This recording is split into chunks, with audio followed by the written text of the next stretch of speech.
Assalamualaikum warahmatullahi wabarakatuh. Alhamdulillahi rabbil alamin.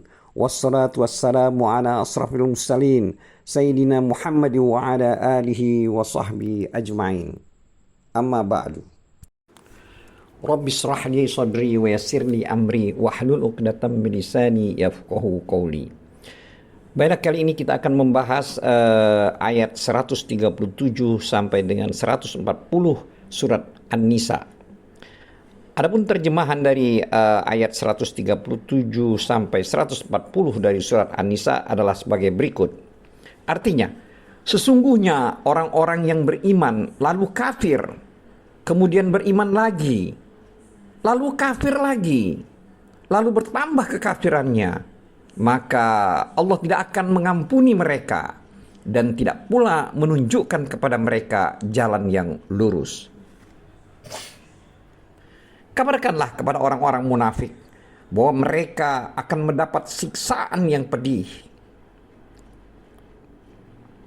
yaitu orang-orang yang menjadikan orang-orang kafir sebagai pemimpin dengan meninggalkan orang-orang mukmin. Apakah mereka mencari kekuatan di sisi orang kafir itu? Ketahuilah bahwa semua kekuatan itu milik Allah. Dan sungguh Allah telah menurunkan ketentuan bagimu di dalam kitab Al-Quran bahwa apabila kamu mendengar ayat-ayat Allah diingkari dan diperolok-olok oleh orang-orang kafir, maka janganlah kamu duduk bersama mereka sebelum mereka memasuki pembicaraan yang lain. Karena kalau kamu tetap duduk dengan mereka, tentulah kamu serupa dengan mereka. Sungguh Allah akan mengumpulkan semua orang-orang munafik dan orang-orang kafir di neraka Jahannam. Demikianlah terjemahan dari surat An-Nisa ayat 137 sampai 140. Berkaitan dengan ayat tersebut di atas, Allah Ta'ala mengabarkan tentang orang-orang yang telah beriman lalu kembali kafir, lalu kembali beriman, kemudian kembali kafir, lalu terus berada di atas kesesatan dan semakin kafir dan sesat sampai dia meninggal dunia. Maka sesungguhnya Allah Ta'ala tidak akan memberikan ampunan kepadanya dan tidak akan memberikannya solusi dan jalan keluar dari permasalahan yang sedang dia hadapi, juga jalan menuju hidayah dan petunjuk. Oleh sebab itu Allah Ta'ala berfirman dalam ayat yang telah kita bacakan tadi, yaitu ayat 137 dari surat An-Nisa, yang artinya, maka sekali-kali Allah tidak akan memberikan ampunan kepada mereka dan tidak pula menunjuki mereka kepada jalan yang lurus. Berkaitan dengan ayat 137 yang kita bacakan tadi, Ibnu Abi Hatim rahimahullah telah meriwayatkan dari Ibnu Abbas radhiyallahu anhuma berkaitan dengan firman Allah pada ayat 137 tersebut, yaitu dalam kalimat kemudian bertambah kekafirannya. Di sini maksudnya adalah Ibnu Abbas radhiyallahu anhuma berkata, maksudnya mereka terus-menerus berada di atas kekufuran sampai mereka meninggal dunia. Demikian halnya yang dikatakan oleh Mujahid rahimahullah. Selanjutnya Ibnu Abi Hatim rahimahullah meriwayatkan dari Ali radhiyallahu anhu bahwasanya dia berkata, yang artinya orang yang murtad diminta untuk bertaubat 3 kali. Lalu dia membacakan ayat tersebut, yaitu ayat 137 surat An-Nisa yang telah kita bacakan tadi, yang artinya sesungguhnya orang-orang yang beriman kemudian kafir, kemudian beriman pula, kemudian kafir lagi, kemudian bertambah kekafirannya, maka sekali-kali Allah tidak akan memberi ampunan kepada mereka dan tidak pula menunjuki mereka kepada jalan yang lurus. Selanjutnya Allah Ta'ala berfirman dalam ayat 138 surat An-Nisa yang artinya, kabarkanlah kepada orang-orang munafik bahwa mereka akan mendapat siksaan yang pedih. Maksudnya di sini adalah orang-orang munafik adalah orang-orang yang memiliki sifat demikian. Karena mereka beriman lalu kembali menjadi kafir, maka hati mereka pun dikunci mati. Lalu Allah Ta'ala mensifati mereka bahwa mereka selalu menjadikan orang-orang kafir sebagai teman-teman penolong dengan meninggalkan orang-orang mukmin. Mereka pada hakikatnya bersama orang-orang kafir dan mereka pun loyal kepada mereka. Namun mereka menyembunyikan kecintaan mereka terhadap orang-orang kafir tersebut.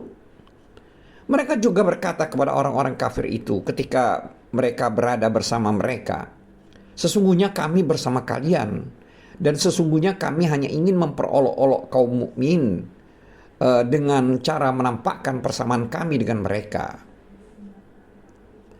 Allah Ta'ala berfirman mengingkari mereka, yaitu pada sikap loyalitas mereka kepada orang-orang kafir dengan firman-Nya, yaitu yang tercantum dalam ayat 139 surat An-Nisa, yang artinya, apakah mereka mencari kekuatan di sisi orang kafir tersebut?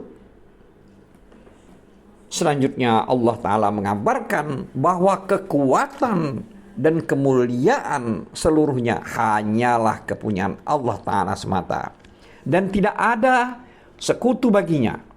Dan Allah Ta'ala memberikan kepada orang yang mencari kekuatan tersebut darinya. Sebagaimana Allah Ta'ala berfirman dalam ayat yang lain, yaitu dalam ayat 10 surat Al-Fatir, yang artinya, barang siapa menghendaki kemuliaan, maka ketahuilah kemuliaan itu semuanya milik Allah. Dan dalam ayat lain, yaitu surat Al-Munafikun ayat 8, Allah juga berfirman yang artinya, padahal kekuatan itu hanyalah bagi Allah, Rasul-Nya, dan bagi orang-orang mukmin, tetapi orang-orang munafik itu tidak mengetahui. Jadi maksudnya dari ayat-ayat tersebut adalah semua adalah untuk menggugah semangat agar selalu mencari kekuatan dan kemuliaan dari sisi Allah Ta'ala. Selalulah kembali menghambakan diri kepada Allah dan menggabungkan diri bersama hamba-hambanya yang beriman, yang mendapatkan pertolongan di dalam kehidupan dunia dan di hari semua saksi dibangkitkan, yaitu pada hari kiamat nanti. Sangat pantas sekali jika di sini kita menyebutkan dalam sebuah hadis yang diriwayatkan oleh Imam Ahmad rahimahullah dari Abu Raihanah radhiyallahu anhu, bahwasanya Nabi sallallahu alaihi wasallam telah bersabda, yang artinya, barang siapa yang menasabkan dirinya kepada 9 nenek moyang yang kafir dengan maksud mendapatkan kemuliaan dan kebanggaan, maka dia akan menjadi orang yang ke-10-nya di neraka. Hadis ini hanya diriwayatkan oleh Ahmad rahimahullah. Abu Raihanah adalah orang dari kabilah Azab. Ada yang mengatakan bahwa dia orang dari kaum Ansor. Namanya adalah Syam'un, seperti yang dikatakan oleh Al-Bukhari rahimahullah. Sedangkan yang lain mengatakan bahwa namanya adalah Sam'un. Selanjutnya, firman Allah dalam ayat 140 surat An-Nisa, yang artinya, dan sesungguhnya Allah telah menurunkan kekuatan kepada kamu di dalam Al-Quran, bahwa apabila kamu mendengarkan ayat-ayat Allah diingkari dan diperolok-olokkan oleh orang-orang kafir, maka janganlah kamu duduk berserta mereka, sehingga mereka memasuki pembicaraan yang lain. Karena sesungguhnya kalau kamu berbuat demikian, tentulah kamu serupa dengan mereka. Jadi di sini maksud daripada atau makna daripada ayat 140 surat An-Nisa ini, yaitu apabila kalian melakukan hal yang dilarang tersebut, setelah larangan itu sampai kepada kalian, yaitu berupa ayat ini, dan kalian ridho untuk tetap duduk bermajelis bersama mereka, yaitu orang-orang kafir tersebut, di tempat yang padanya, maksudnya di sana, ayat-ayat Allah Ta'ala dikufuri oleh mereka, diperolok-olokkan dan direndahkan. Sedangkan kalian membiarkan mereka melakukan hal tersebut, maka sesungguhnya kalian telah ikut serta bersama mereka dalam perkara yang sedang mereka buat. Oleh sebab itu Allah Ta'ala berfirman dalam surat An-Nisa ayat 140 tersebut, yaitu dalam kalimat, karena sesungguhnya kalau kamu berbuat demikian, tentulah kamu serupa dengan mereka. Dalam hal ini serupa dalam hal berdosa, dalam hal dosa, sebagaimana yang disebutkan dalam sebuah hadis yang artinya, barang siapa yang beriman kepada Allah dan hari akhir, maka janganlah dia duduk di atas meja makan yang dikelilingi oleh khamar di atasnya.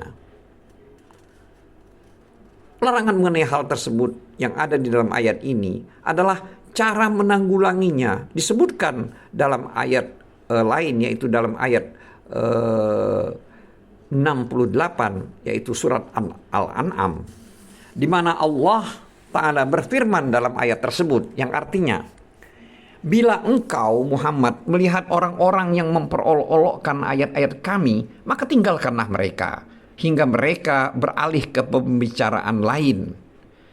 Dan jika setan benar-benar menjadikan engkau lupa akan larangan ini, setelah ingat kembali, janganlah engkau duduk bersama dengan orang-orang yang zalim.